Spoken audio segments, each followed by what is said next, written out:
Richard Murphy. I've made a video explaining what money is. Money is just a promise to pay, I said. And I explained that there is no intrinsic value in one of those things. They're not worth 20 quid. They're worth £20 because the government has promised to give you value of £20. And I explained that there's nothing behind your bank balance. There's no gold, there's no silver, there's nothing else. There's just a printed balance on your bank statement. There's not even notes and coins.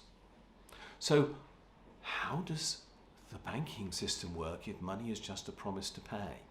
Well, let me explain, because it doesn't work the way that most people think. And it's really important that you understand this. When you go into a bank, if you go into a bank and ask to borrow money, and people do this every day all over the world, either in person or now online, what happens is you ask, can I borrow, let's use an example, £10,000. You want to buy a second-hand car. That car is owned by a garage that you want to make payment to. You tell the bank that this is your intention. The bank doesn't just say yes to you. What the bank does is go and check out your credit reference. Why does it check out your credit reference? Because it wants to make sure whether you can fulfill your promise to pay them. Remember, I've already said that banks work on the basis of promises to pay. Well, so do you. When you borrow money from a bank, you promise to pay the bank.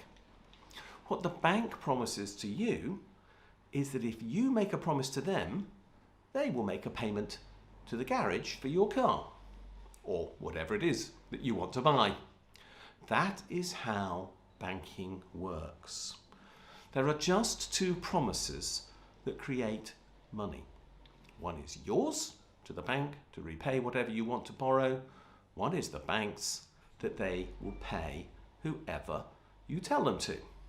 There's nothing more to it than that, to literally create money in the banking system. And this is true of banks everywhere. Now, what does that mean? It means that when a bank lends you money, it does not lend you somebody else's money. The bank doesn't have to go and look in its vaults to see if there's a pile of notes, coins, gold, silver, or anything else there to be able to lend the money to you for you to pay the bank. That's not how it works. Because the garage, or whoever it is you're going to pay, knows just as you do that banks in the UK, and I'm talking about banks in most developed countries, have simply not failed for a long time.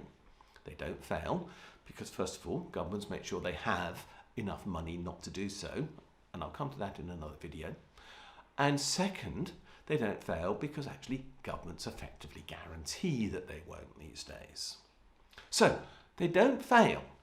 Therefore, they don't need money in the bank to make settlement to that other person who you've told them to make payment to, because that other person also accepts the bank's promise to pay. And in fact, they will transfer that bank's promises to pay into their bank account. And the banks have arrangements with each other to back up their promises to pay. But this is how banking works. You promise to pay the bank, they promise to pay someone else, and between the two of you, you did something amazing. You made money.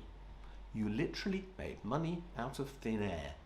There was no money to pay that £10,000 before you went in, but because of your mutual promises, you made that money, and that money was then used to pay somebody else. And that's how you and banks make the money to make the world go round. Thanks for watching. If you're interested in what I've been saying in this video, please subscribe. There is a button below the viewing screen.